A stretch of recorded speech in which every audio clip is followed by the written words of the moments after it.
Fala galera, tudo na paz? Vamos lá, dando continuidade aí à questão industrial do território brasileiro. Hoje nós vamos falar da terceira fase industrial brasileira.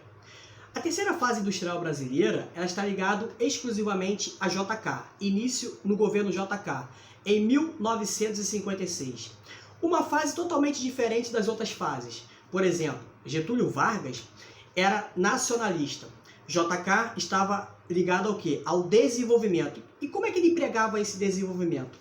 Principalmente pelo capital internacional. Abertura econômica, empréstimos estrangeiros, principalmente empréstimo americano. Durante esse período entrou muito dinheiro americano aqui, mas os juros eram baixíssimos. Então, JK pegou bastante dinheiro. Então, nós podemos notar que JK, ele pega dinheiro dos americanos, ele incentiva o dinheiro privado, o dinheiro nacional, e através desses investimentos, nós teremos aí o quê? Nós teremos investimento em infraestrutura. Então, como eu falei para vocês, né, o nosso maior financiador foram os americanos. Os americanos, naquele período ligado às indústrias automobilísticas, e elas vêm para o território brasileiro, vai gerar transações aí, ou uma transição gigantesca de um fator ligado aos meios de transporte. Por exemplo, antes do governo JK, a nossa interligação entre algumas regiões, não todas, era o meio de transporte ligado às ferrovias, trem. Com o governo JK, entrada de empresas automobilísticas no território brasileiro, nós teremos o quê? Nós teremos um país que deixa de ser ferroviário e se torna rodoviário. JK vai investir em infraestrutura, como criações de portos, rodovias, ferrovias, ou seja, ele faz uma situação aí gigantesca, que nada mais é do que uma criação de uma cidade planejada, né? Que nada mais é do que Brasília, que se torna a nossa capital. Então nós podemos notar que no governo JK, com essa abertura econômica e com o capital estrangeiro, a nossa industrialização ela pega mais força aí.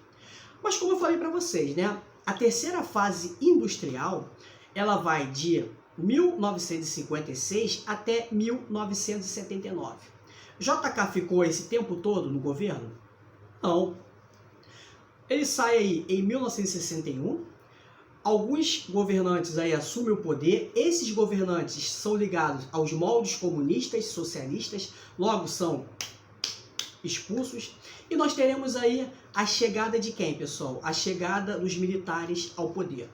Durante o governo militar, com os militares no comando, a nossa economia e a nossa industrialização, ela cresce bastante. Eu posso citar para vocês o famoso milagre econômico, que vai de 68 até 74, onde a nossa economia chega a patamares avançados aí, com essa crescente, principalmente ligado à industrialização. Os governantes militares, eles seguem os mesmos moldes de quem? Os mesmos moldes de JK. Quais são os moldes de JK? Aumentar a industrialização, aumentar a infraestrutura do território brasileiro, o desenvolvimento do território brasileiro, fazendo o Brasil se tornar aí uma nação emergente e principalmente com capital o quê? Capital estrangeiro. Os governantes militares fazem a mesma coisa que JK. Então nesse período aí, do final ou da metade da década de 60 até 1979, nós teremos altos e baixos aí. O que vai acontecer, pessoal? Durante a década de 70, a partir de 1973, nós vamos ter uma crise externa. O que é uma crise externa? Não acontece no território brasileiro, mas vai atingir o território brasileiro como todo o planeta. Israel e os países árabes, eles entram o quê? Eles entram em guerra. Automaticamente, os americanos, que sempre foram aliados dos israelenses, vai tomar as dores de Israel. O que os países árabes fazem? Aumentam o preço do barril aí. Essa crise chega no território brasileiro? Sim, chega no território brasileiro. Mas o governo militar, o que ele faz? Tínhamos dinheiro naquele período, né? Ele fala assim, ó, olha só, pessoal, qualquer empresa ou fábrica que der uma balanceada ou pensar em falir, o Estado vai abraçar aquela empresa e vai comprar aquela empresa. O período aí, a década de 70, ele é caracterizada por grandes estatizações. O que significa isso? O Estado supre a necessidade daquela empresa. A crise do petróleo, a primeira crise, ela passa. Mas o que vai acontecer? Em 1979, nós teremos outra crise do petróleo. Aí não tem jeito. Aí nós teremos problemas sérios em território brasileiro. O Estado, ele abraçou tanta empresa, ele gastou tanto dinheiro, principalmente em obras faraônicas, em obras gigantescas aí. O que vai acontecer, pessoal? O Estado não tem condições aí mais de segurar essa onda aí. E externamente, os juros, que era baixíssimo, eles começam o quê? Eles começam a ficar elevados por essa crise que não só atinge o Oriente Médio, nem os Estados Unidos e o Brasil, atinge o planeta de uma forma igualitária.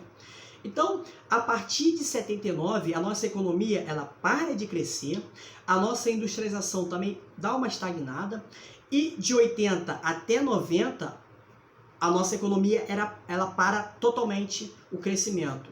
Ou seja, quando a economia para, vai atingir vários fatores, como industrialização e urbanização de uma região.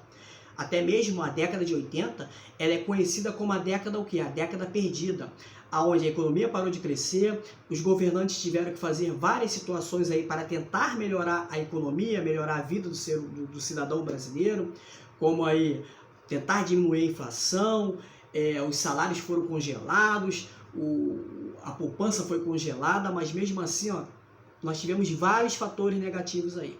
Então nós podemos notar o que, pessoal? A terceira fase industrial do Brasil, ela vai estar ligada exclusivamente ao capital estrangeiro, né, a abertura econômica para outros países, principalmente americano. No início, os juros são baixíssimos, mas no final aí, com a crise do petróleo, uma e duas crises aí, vai atingir nosso território e nós teremos o quê? Nós teremos aí uma diminuição no crescimento industrial. A partir da década de 90, a nossa indústria volta a crescer, mas não de uma forma tão gigantesca assim. Mas tem um crescimento diferentemente da década de 80, que é considerada a década perdida. Pessoal, eu espero que vocês tenham entendido a matéria, tanto a primeira, segunda e agora a terceira fase industrial do Brasil. Beijão!